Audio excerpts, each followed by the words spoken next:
Myst, Might, Mayhem. By Han Liuya.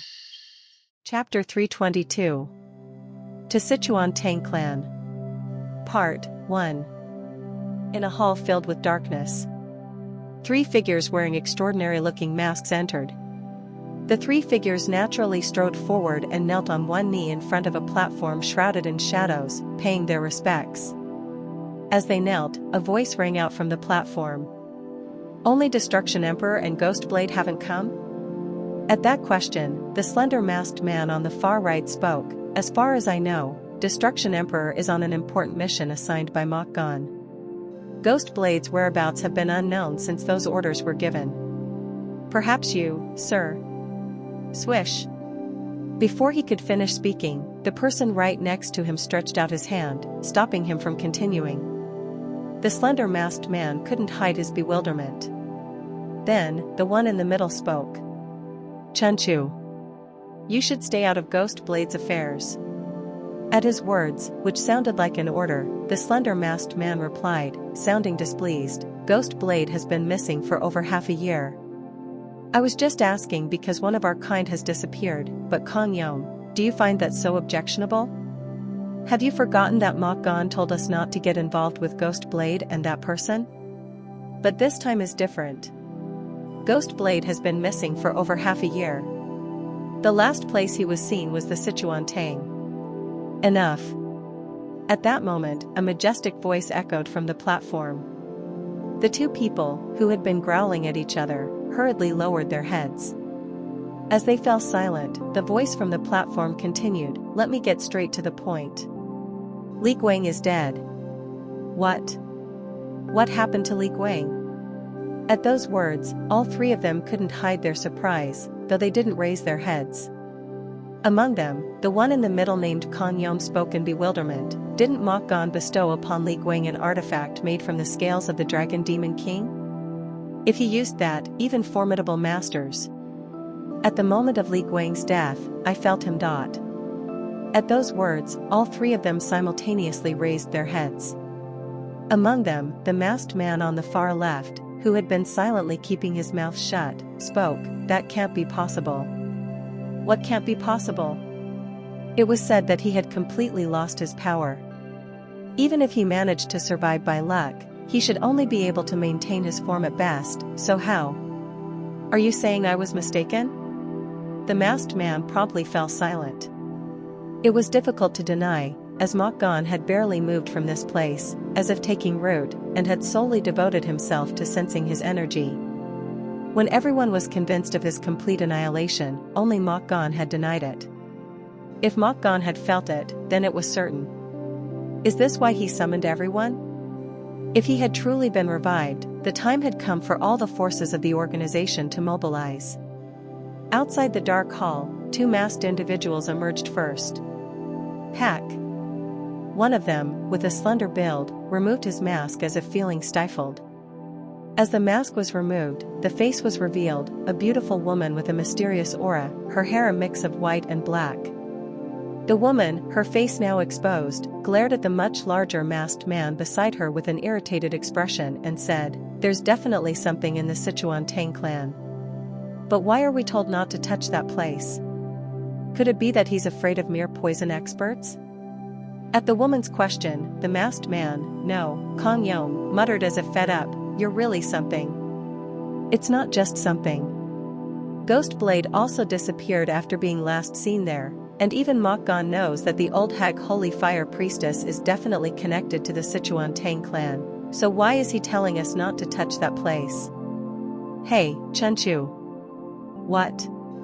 You've been imprisoned for a long time, so you may not know, but there are always reasons why we're told not to touch certain things. So what's the reason?"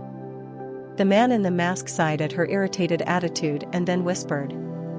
"There is a hidden power protecting the Tang clan." "A hidden power? What is it?" "I don't know exactly either.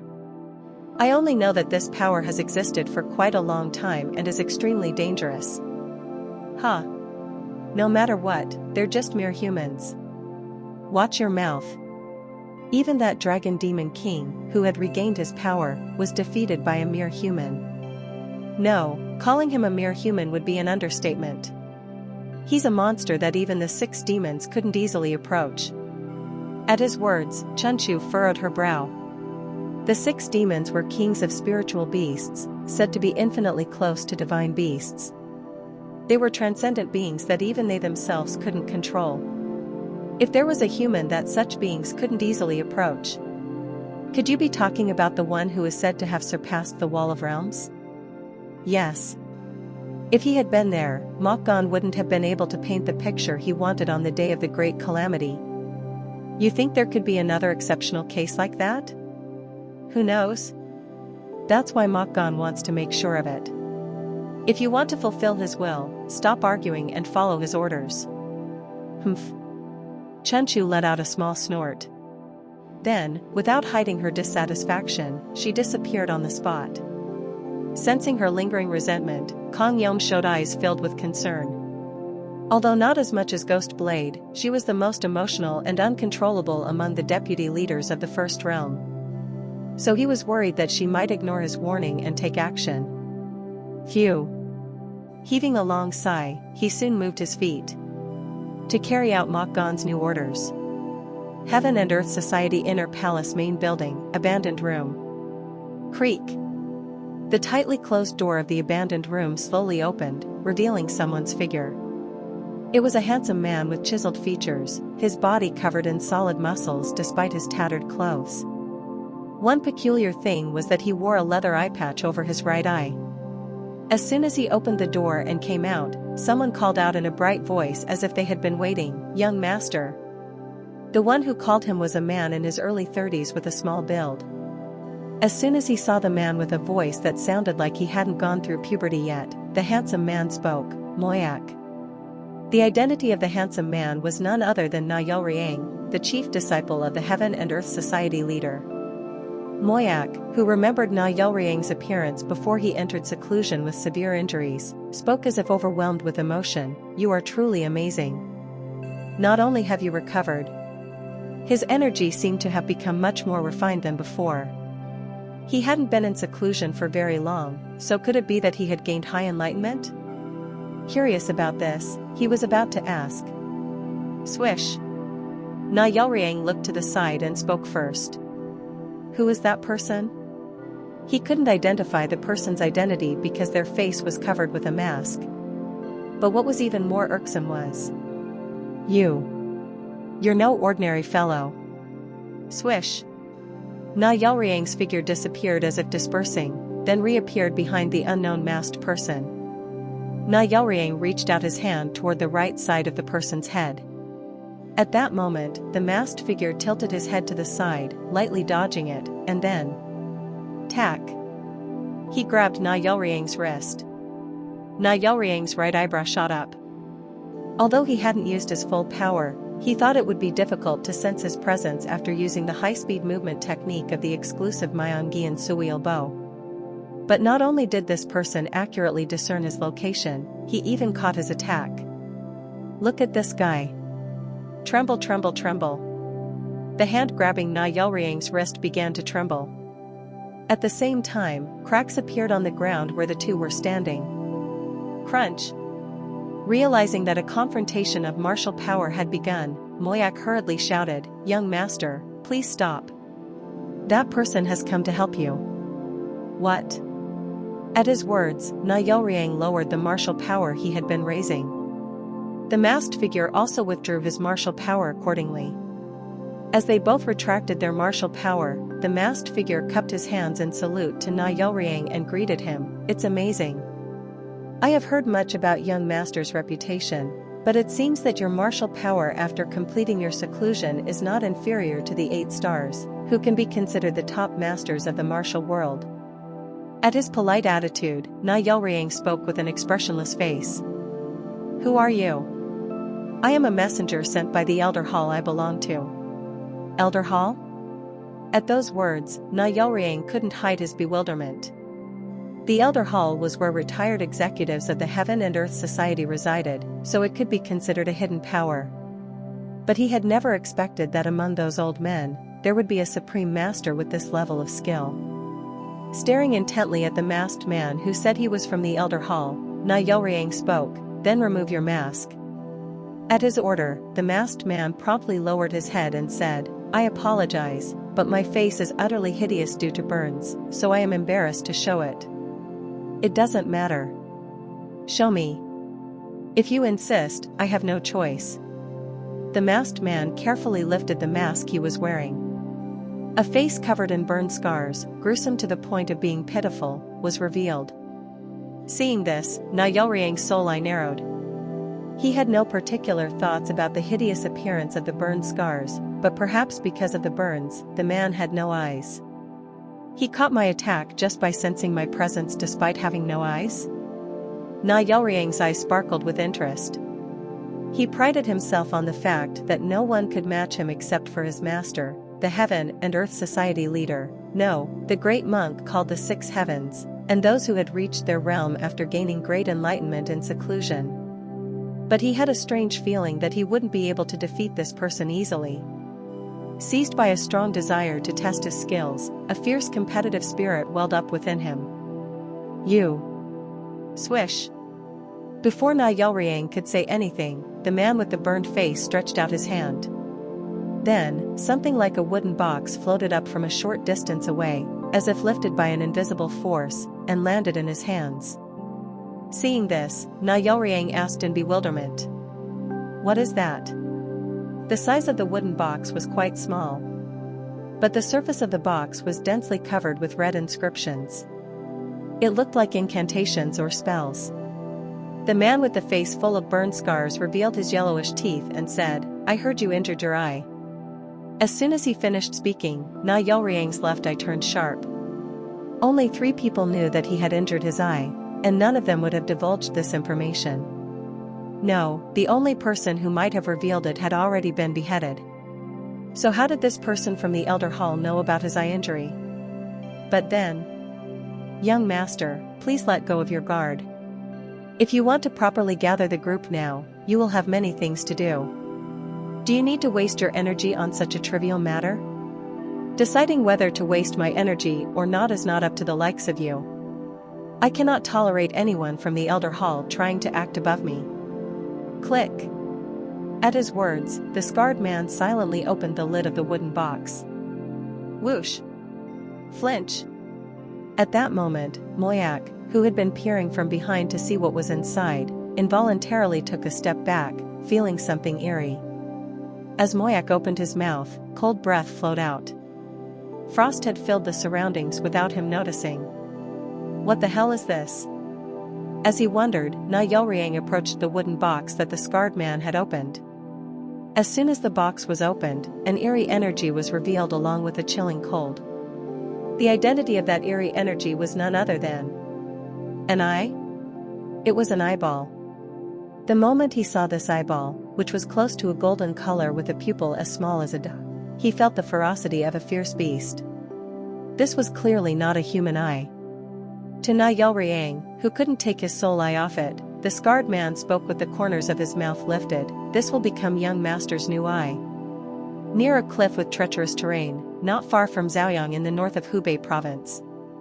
Numerous swordsmen lay there, bleeding, and the flag of a renowned martial arts family was broken and stuck in the ground. Namgung. It was the flag of the Namgung clan. Among them, a middle-aged man leaning on a cracked sword like a cane stared at someone with an unbelieving gaze. Just what kind of monster is he? He had defeated the ultimate masters of the Emperor sword style with a mere simple routine. No, it wasn't just a simple routine. It was because he had performed the routine in a way that was impossible with ordinary muscles and joints. How is that possible? He couldn't understand it at all. Unable to withstand the shock, he finally couldn't hold back and coughed up blood. Quack. Thud. The middle-aged man, who had coughed up a mouthful of blood, knelt on one knee on the ground. In front of him, someone shrouded in shadows approached with an arrogant face, hands clasped behind his back. Feeling humiliated by this sight, the middle-aged man gritted his teeth.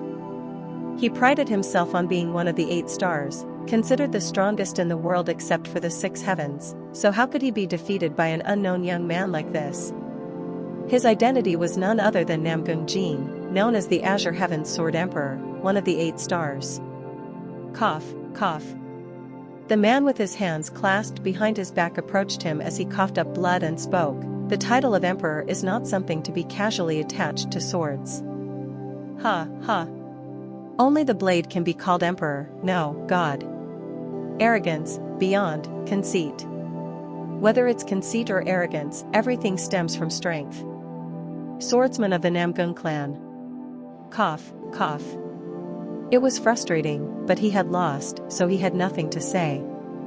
To the humiliated man, the man with his hands clasped behind his back asked, more importantly, have you really never heard of it? At this question, Namgung Jin struggled to raise his head and answered. Ha, ha. I have never heard of such a title, no, even the name. Are you certain? I told you I haven't. Cough, cough. I have roamed the martial arts world for 50 years, but Kianma. Swish. Before he could finish speaking, blood spurted from his neck as Namgung Jin's head was severed and fell forward, rolling on the ground. Tack. The man lightly stepped on his head and muttered. Is it still too soon? Squish. Chapter 323. To Sichuan Tang Clan. Part 2. The true master of the sacred flame shall appear in this world, and on the day when new wings sprout from his torn wounds, all shall worship him? Mok Jiangun's expression turned strange. This was completely different in nature from the original prophecy. Beware, for when the heavens open, the incarnation of Ahriman shall appear in this world and taint the sacred flame with black evil. The altered prophecy was almost like a warning, but the original prophecy didn't have that feeling. However, there was one similarity: someone would appear in this world.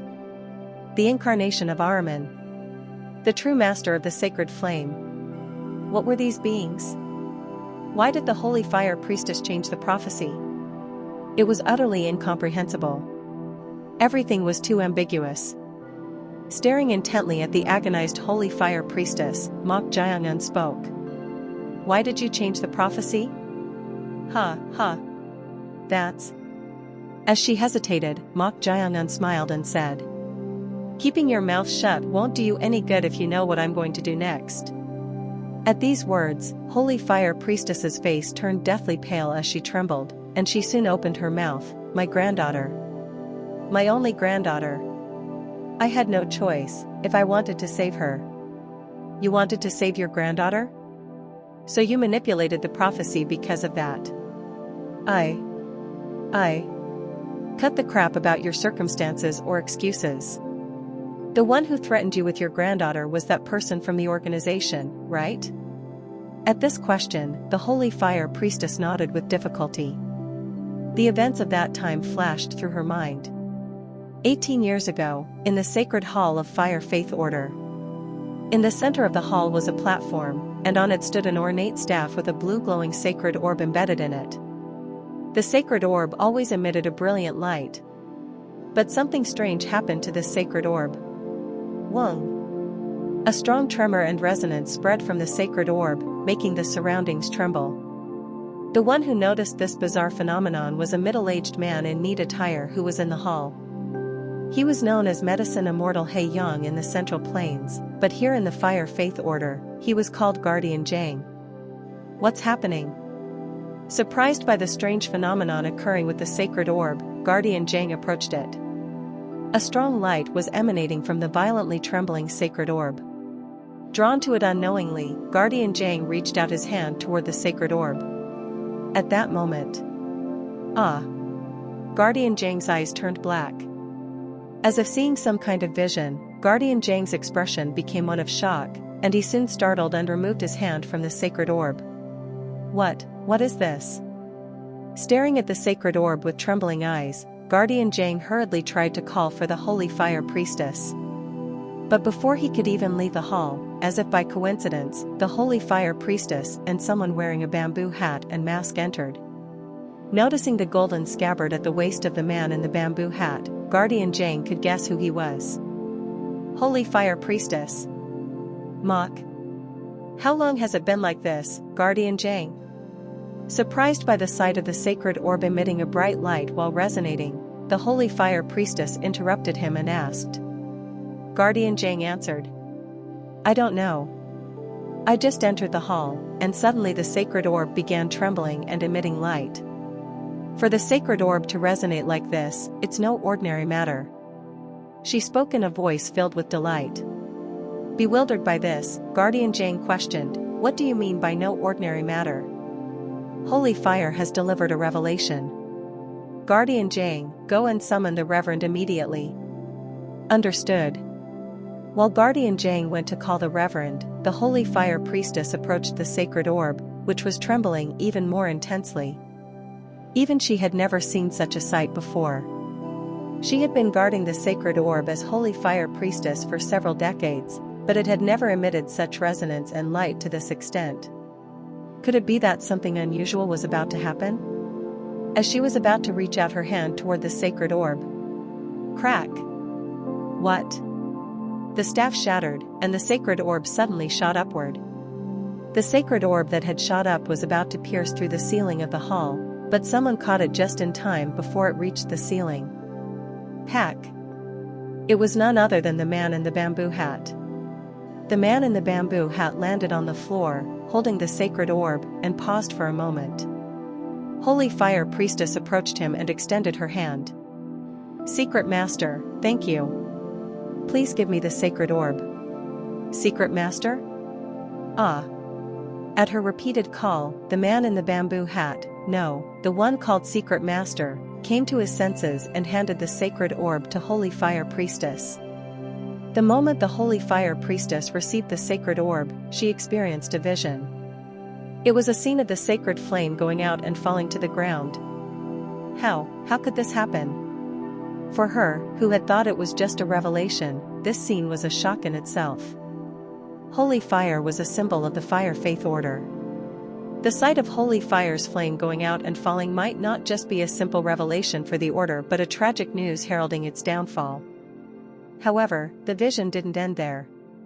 The extinguished holy fire turned to ashes, but at some point, it began to burn brightly again, illuminating its surroundings brilliantly. Ah! She exclaimed. She had thought it was the final revelation signaling the downfall of the fire faith order. But this was a trial. If they could find the spark to reignite the holy fire to overcome this trial, it would burn brightly again, enough to illuminate the world once more. Tack. Removing her hand from the sacred orb, she began to organize the scenes she had witnessed. Then, someone placed a hand on her shoulder and said, "Don't convey what you saw as it is." Startled, she turned her head.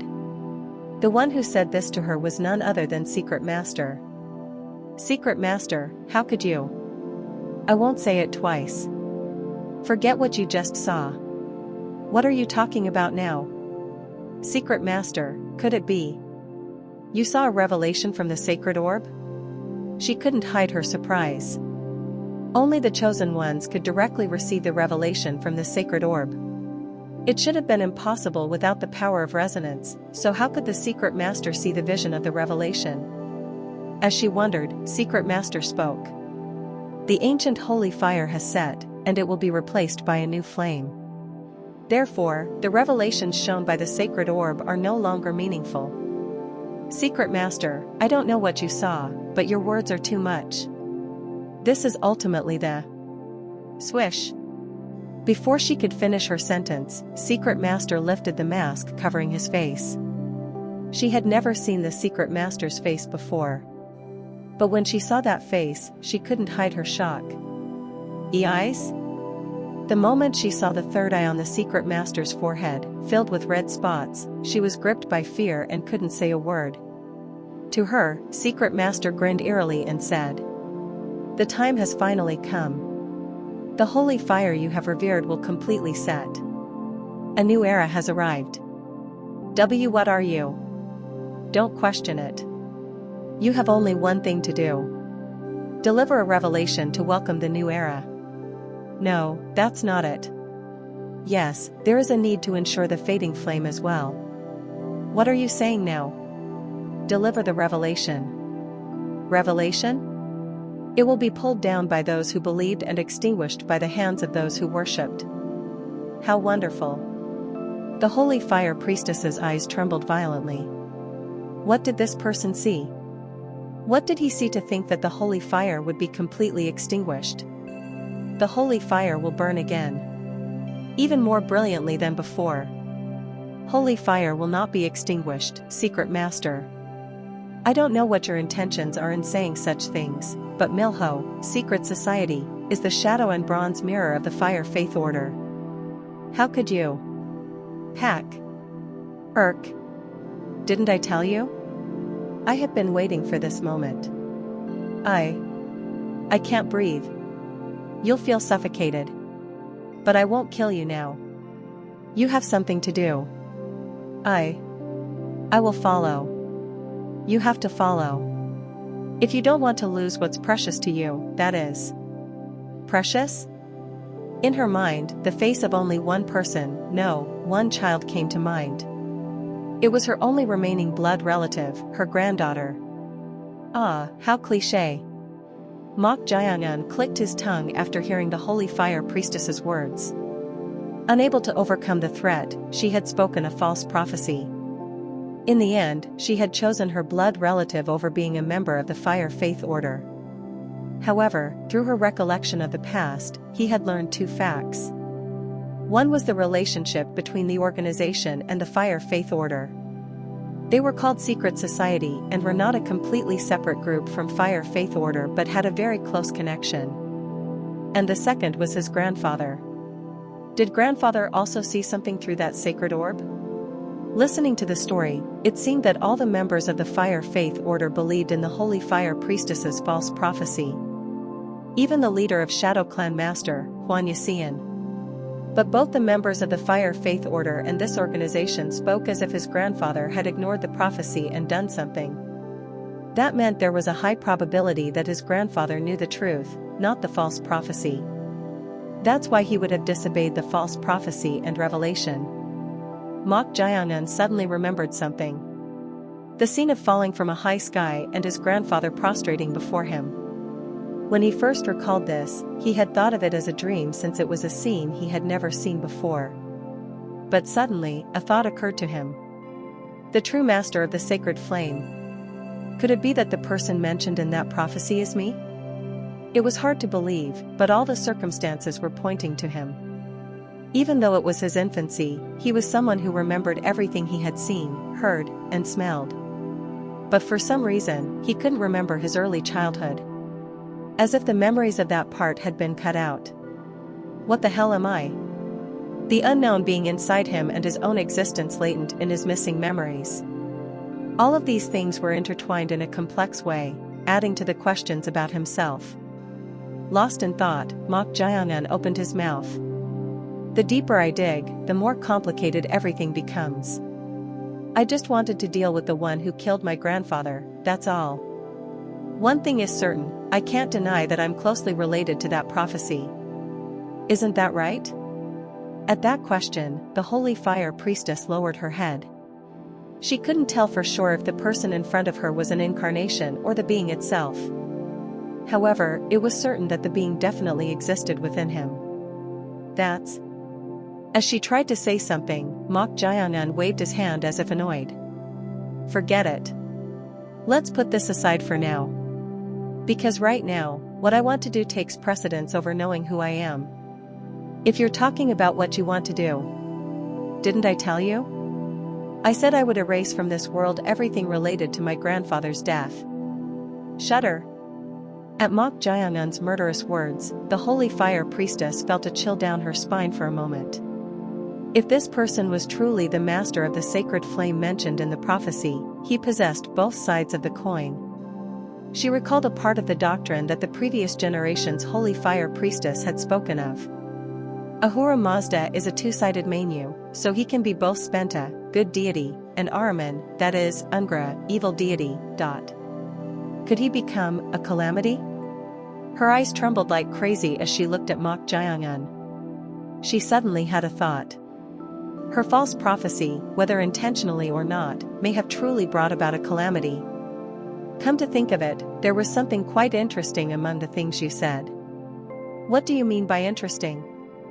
You said that secret master person had an eye on his forehead, right? At Mok Jiangun's question, the holy fire priestess swallowed dryly and nodded. She still couldn't forget that ominous and eerie appearance. Then, Mok Jiangun, who had been stroking his chin, spoke as if he had realized something. Ah, I get it now. It was simpler than I thought. The third Mok Gan. The third Mok Gan? The third Mok Gan. That's what they called the leader of the organization. At first, Mok Jiangun didn't understand what this meant. But it was unexpectedly simple. Mok and Gan are not separate but ultimately one. The eye. The third Mok Gan actually means the third eye.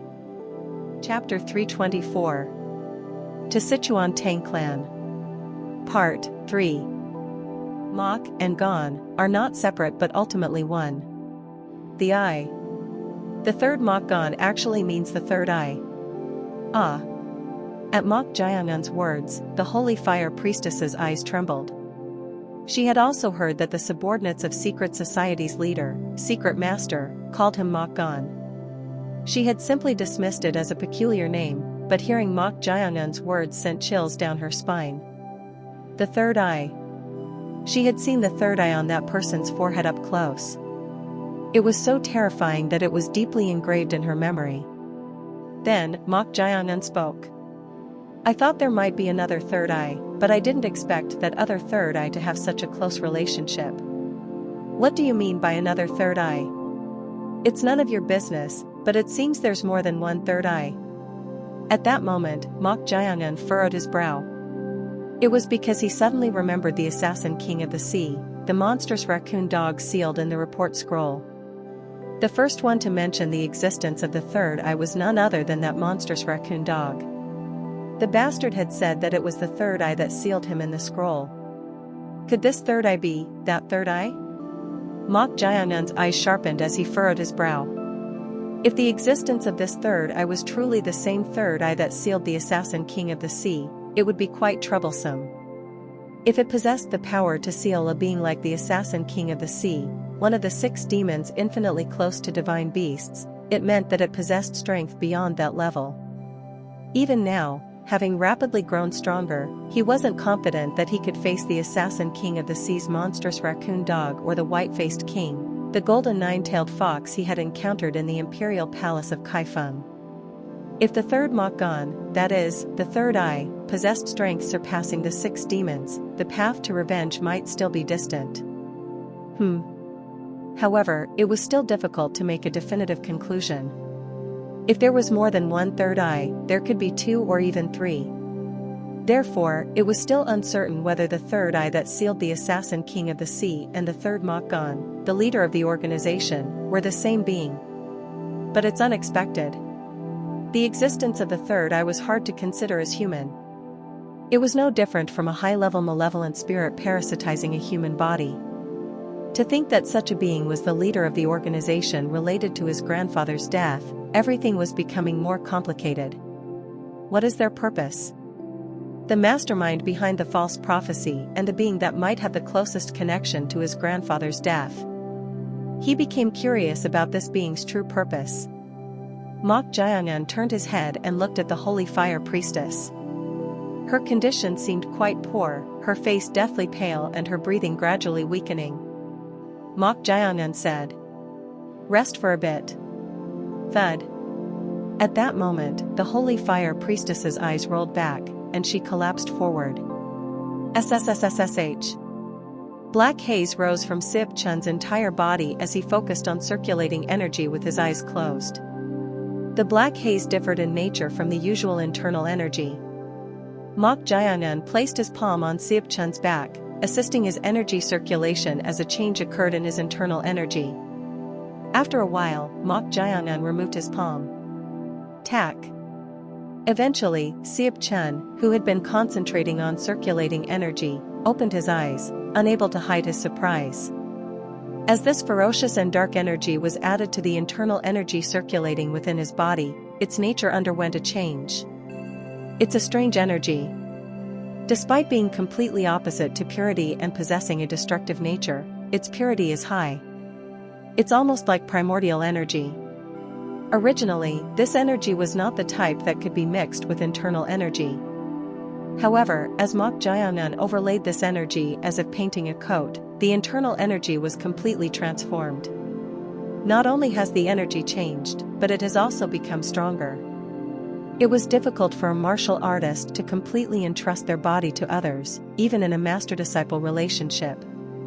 However, Sichuan and Mong Muyak considered this a kind of loyalty test, so they entrusted their bodies. But the result was quite unexpected. Sichuan knelt on one knee before Mok Jiangun, joined his hands in salute, and said, "Pak. Thank you, my lord. There's no need to thank me. Focus on embodying the demonic energy to the fullest." Demonic energy. It's demonic energy. I will keep that in mind. Sichuan seemed to be in high spirits, feeling chosen after receiving the energy, to the point where even hearing Mok Jiangun's voice made him excited. "Then go ahead." "Yes, my lord." As Sichuan left, a voice echoed in Mok Jiangun's ear. "It's truly remarkable. To think it actually worked." The owner of the voice was none other than Chang Ryong. Mok Jiangun shrugged and said, "Indeed. Unlike the energy of the dead, the death energy, the demonic energy can be assimilated." Assimilation. It literally means being eroded like a silkworm eating mulberry leaves. Noticing the increased loyalty and rapid improvement in capabilities of Ma Arihayan after embodying the demonic energy, Mok Jiangun had infused demonic energy into Sichuan and Mong Muyak. Originally, internal energy could be slightly different in nature depending on the differences in energy circulation techniques, leading to rejection phenomena. However, under the premise that the other party completely entrusted their body, remarkable results occurred. "You have created your own subordinates, you bastard." Useful subordinates, that is. Chang Ryong didn't deny Mok Jiangun's words. In the case of complete demonic energy, it goes beyond assimilating the other party's body and destroys all internal energy, so Mok Jiangun lowered the purity of this energy before injecting it. However, even this alone gave birth to beings possessing energy similar to Mok Jiangun's. If it's not that unique energy circulating constitution of that baldi, you can use the demonic energy to create your own loyal subordinates, you brat. The baldi Chang Ryong mentioned was the expelled monk Jia Jiamzhong. In Jia Jiamzhong's case, he had tried to infuse demonic energy, but it had leaked out of his body, making it impossible to assimilate.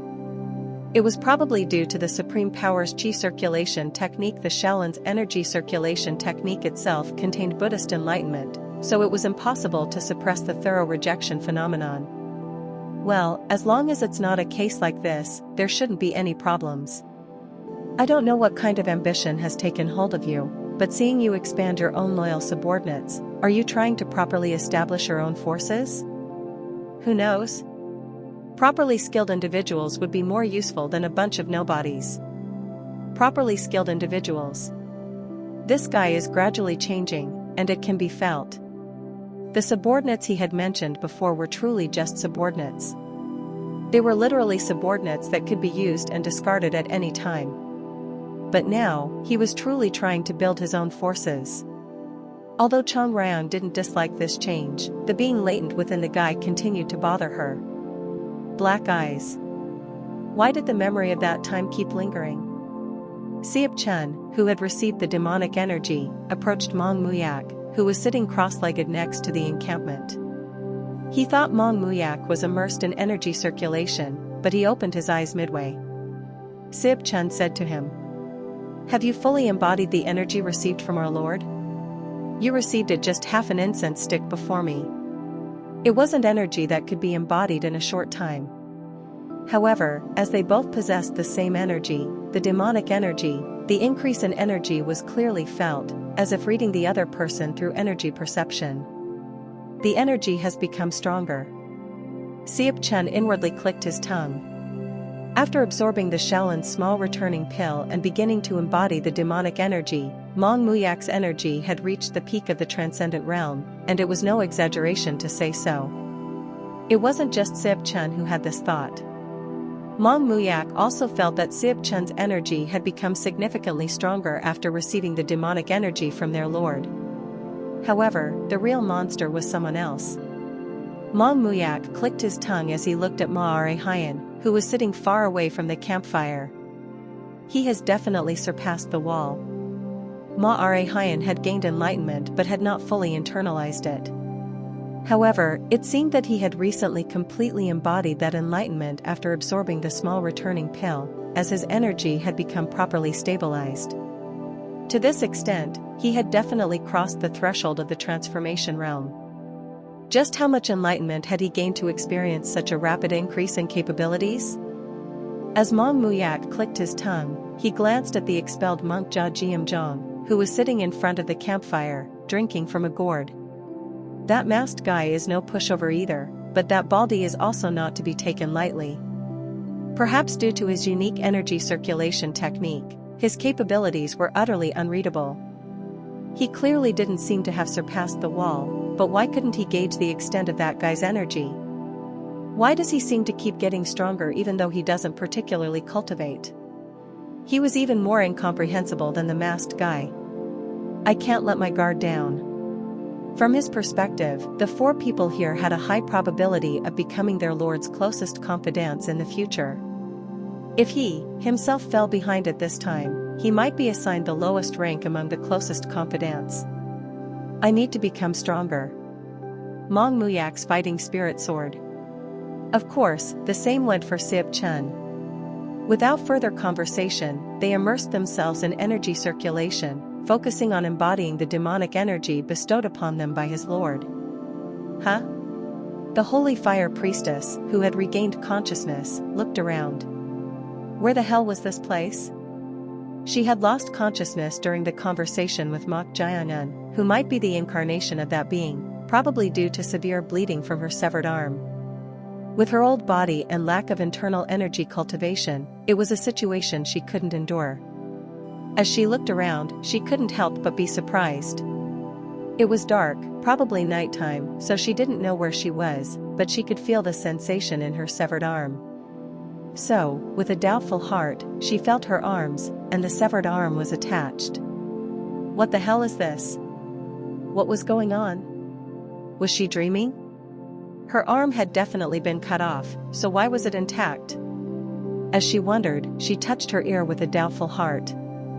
But the severed ear was gone. The arm was attached, but the ear was still cut off. What the hell was going on? As she was baffled, a creaking sound was heard in front of her, and the dark space split open as a door opened. Gasp! The faint light from the campfire pouring in. The silhouette of a man casting a shadow against that light. It was none other than Mok Jiangan. The moment she saw Mok Jiangan, the holy fire priestess was gripped by fear and involuntarily flinched, moving her body backward. Thud. However, she couldn't move any further as her back was blocked. Thanks to the light, she could see her surroundings, and the place she was in was a carriage? It was definitely a carriage. What had happened while she was unconscious?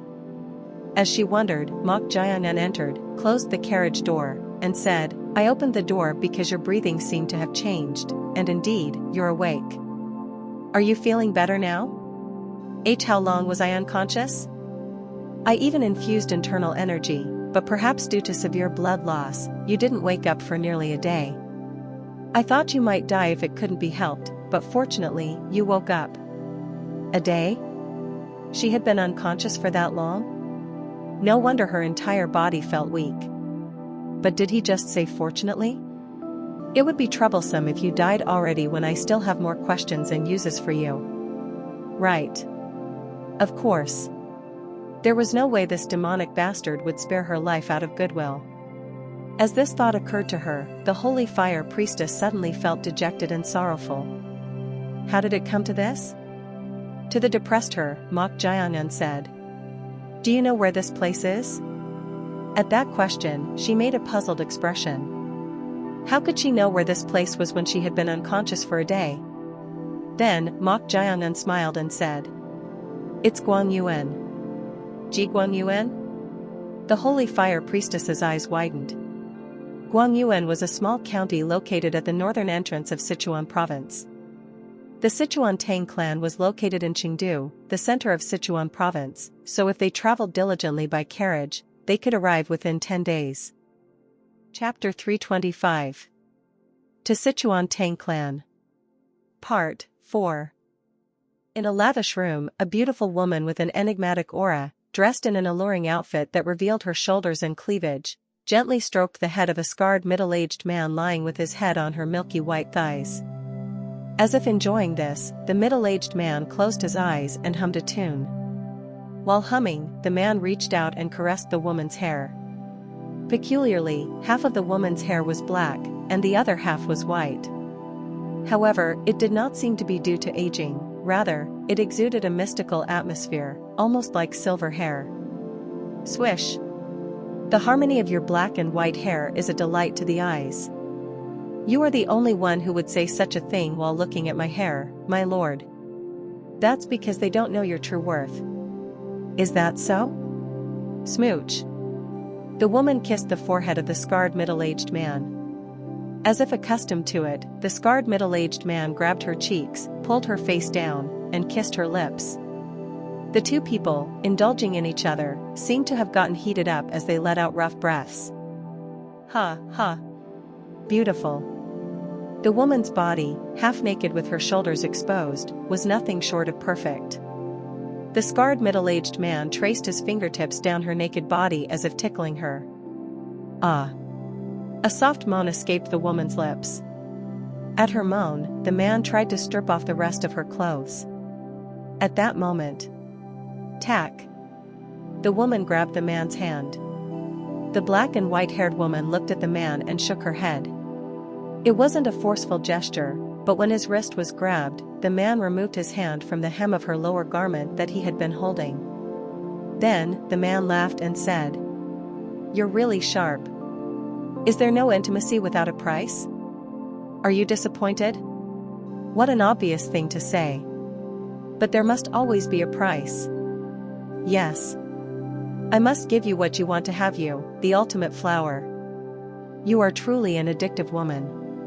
At the man's words, the woman smiled and placed her hand on his chest. Then, she whispered in his ear. The more beautiful a flower is, the more thorns it has and the harder it is to obtain. Thorns. Even if that path is filled with thorns, it's worth taking. All right. What do you want this time? I'll give you whatever you desire. At the man's confident voice, the black and white-haired woman curved her lips and said, "Is anything truly possible?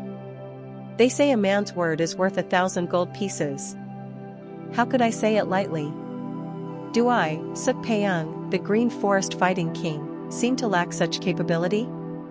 Green Forest Fighting King, Suk Peiyang. He was one of the 8 stars, the leader of the Green Forest Alliance, and one of the top experts in the evil path.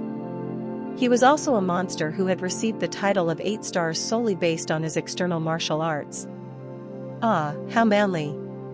The woman then seductively licked the man's ear with her tongue. Suk Peiyang swallowed his saliva, unable to hide his excitement.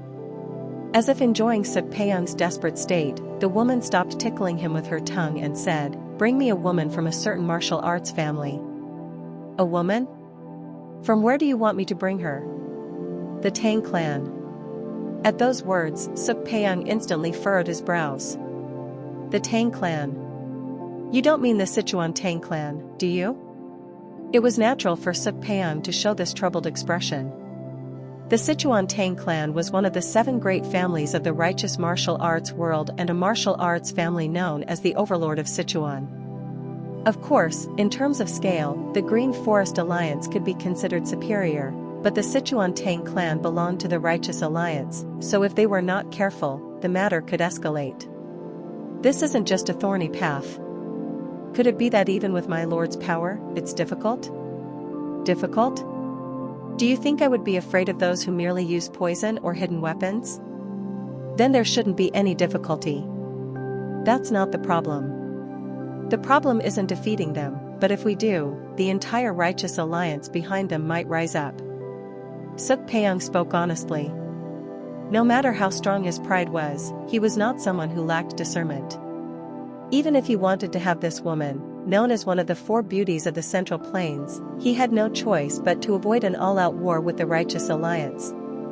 To him, the woman touched his chest with her finger and said, "What if there was a justification that the Righteous Alliance couldn't intervene in?" Justification?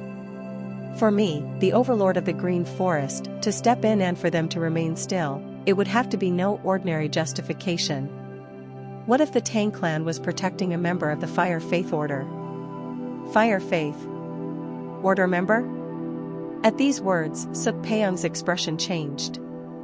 The perception of the Fire Faith Order among the people of the Central Plains, regardless of righteous or evil, was not very good. Who could possibly like a cult organization that the country suppressed for deceiving and misleading the people? Seeing his reaction, the black and white-haired woman raised the corners of her mouth sardonically. Not long after the Green Forest fighting king Suk Peung hurriedly left, a hunched old woman with a cane appeared beside her. The old woman spoke to the black and white-haired woman in a respectful manner. He fell for it, Lady Chen Chu. At the old woman's words, the black and white-haired woman, or rather Chen Chu, smiled radiantly and said, "When given the right justification and desire, there is nothing easier to manipulate than a man." Ho ho ho. Indeed. It seems that once a man falls for Lady Chen Chu's charm, he can never escape, regardless of who he is. Naturally, Chen Chu took pride in her beauty. She believed that no woman could match her appearance, and no man could escape from desire once he laid eyes on her. With her beauty, she had made many slaves. Among them, the Green Forest Fighting King was a pawn she had truly invested a lot of time and effort into making.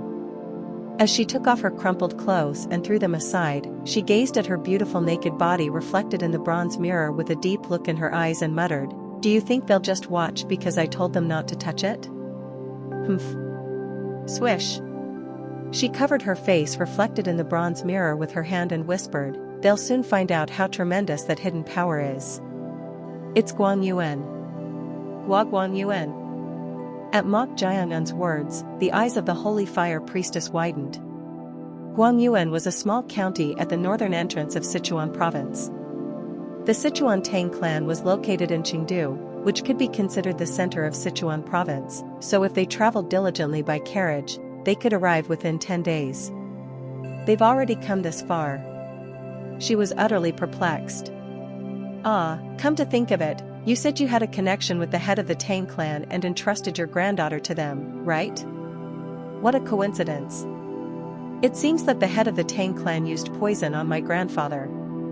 Ji Guardian Zhang's your grandfather. It would be so delightful to tear apart the limbs of the head of the Tang clan and your granddaughter right in front of you. She had not forgotten those words Mok Jiangun had said. This fellow would really do it if he said he would. Can the head of the Tang clan deal with this guy? Originally, she did not fully trust Mok Jiangun. That's why she thought that if she went to the head of the Tang clan, who was taking care of her granddaughter, she could receive protection.